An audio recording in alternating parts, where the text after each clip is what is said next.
আসসালামু আলাইকুম, সবাইকে ঈদ মোবারক। আশা করি দেশে বিদেশে যে যেখানে আছেন সবাই ভালো আছেন, সুস্থ আছেন। কেউ হয়তো ঈদ করে এসেছেন, নামাজ পড়েছেন, কেউ নামাজে যাবেন, পরিবারের জন্য অপেক্ষা করছেন। তবে আজকে মনটা অনেক খারাপ আমার। ঈদের দিন সকালেই মনটা খারাপ হয়, কারণ প্রতি ঈদ যখন আসে আমার নিউজ ফিডে আমি খোঁজার চেষ্টা করি যে আমাদের ফিলিস্তিনে বা গাজাতে ঈদ কেমন হচ্ছে। আপনি জানেন যে এবার গাজার মাঠে মাত্র একটা গরু, একটা উট আর কিছু বকরি ছিল। তবে এগুলোকে কেনার জন্য কোনো কাস্টমার ছিল না। যখন সারা পৃথিবীর মানুষ নামাজে যাচ্ছে, নামাজের জন্য প্রস্তুতি নিচ্ছে, নামাজ পড়ছে, তখন অপরদিকে ইসরায়েলি সেনারা অভিযান চালাচ্ছে। এই অভিযানে আমি যখন নিউজটি করছি তখন আপনার 6 কি বলা হয় যে আপনার জুন, আমি যখন নিউজটি করছি 6 জুন, আজকে ফিলিস্তিনে পবিত্র ঈদুল আজহা ছিল। তো আজকের দিনেও এই অভিযানে একটা জায়গাতে প্রায় 34 জন মারা গেছে।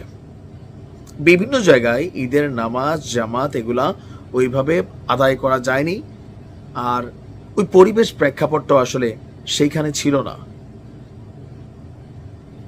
মায়েরা ঘরের মধ্যে বসে সন্তানের জন্য অপেক্ষা করার মতন পরিবেশ ওইখানে নাই।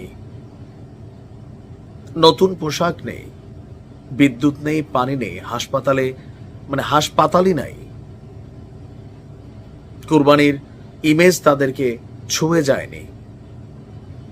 অপরদিকে ইসরায়েল বলছে যে আজকেও তারা যে অভিযান চালিয়েছে, এই অভিযানের মধ্যে তারা সন্ত্রাসীদের বেশ কিছু গোপন তথ্য ছিল, সেই গোপন তথ্যের সূত্র ধরে তারা এই অভিযান চালিয়ে যাচ্ছে।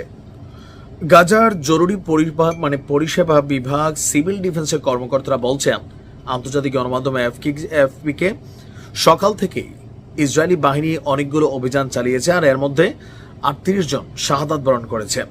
এর মধ্যে উত্তর গাজার জাবালিয়ায় এক হামলাতেই আপনার শাহাদাত বরণ করেছে 11 জন। হাসপাতালগুলোর সূত্রের বরাত দিয়ে বলা হয়েছে এই সংখ্যা 38 থেকে 42। আপনার দক্ষিণাঞ্চলীয় শহর রাফার পশ্চিম এবং উত্তরে ত্রাণ বিতরণ কেন্দ্রের কাছে ইসরায়েলি বাহিনীর গোলাবর্ষণেও সেখানে 7 জন শাহাদাত বরণ করেছেন।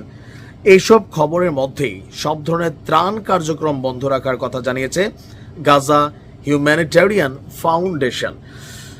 এ নিয়ে যুক্তরাষ্ট্র এবং ইসরায়েল পরিচালিত বিতর্কিত এই ফাউন্ডেশনের দেওয়া ত্রাণ নীতি গিয়ে, এই ত্রাণটা যুক্তরাষ্ট্র এবং ইসরায়েল পরিচালিত একটা বিতর্কিত ফাউন্ডেশন, এই ফাউন্ডেশনের দেওয়া ত্রাণ নীতি গিয়ে আপনার এই পর্যন্ত ইসরায়েলি বাহিনীর গুলিতে প্রায় 110 জন মানুষ শাহাদাত বরণ করেছেন। আর এ নিয়ে টানা দ্বিতীয় কুরবানির ঈদ ইসরায়েলি বাহিনীর হামলার মধ্যেই কেটেছে। এই এলাকার মানুষের ঈদের দিন মায়েরা ছুটছেন কেউ কবরস্থানে, কারো আহাজারি, কারো বিলাপ, আর আরশের দিকে তাকিয়ে সামান্য করুণার আশা, প্রতিশোধের নেশা। হয়তো আবাবিল পাখি আসবে, হয়তো কেউ আসবে তাদেরকে এর ন্যায় বিচার দিতে। আদৌ কি আসবে? আমার মনে হয় না, আসলেই মনে হয় না। আমি নিজেও অনেকটা নিরাশ হয়ে যাই। তারপরেও দিন শেষে আশা রাখি ইনশাল্লাহ ভালো কিছু ঘটবে। ভালো থাকুন।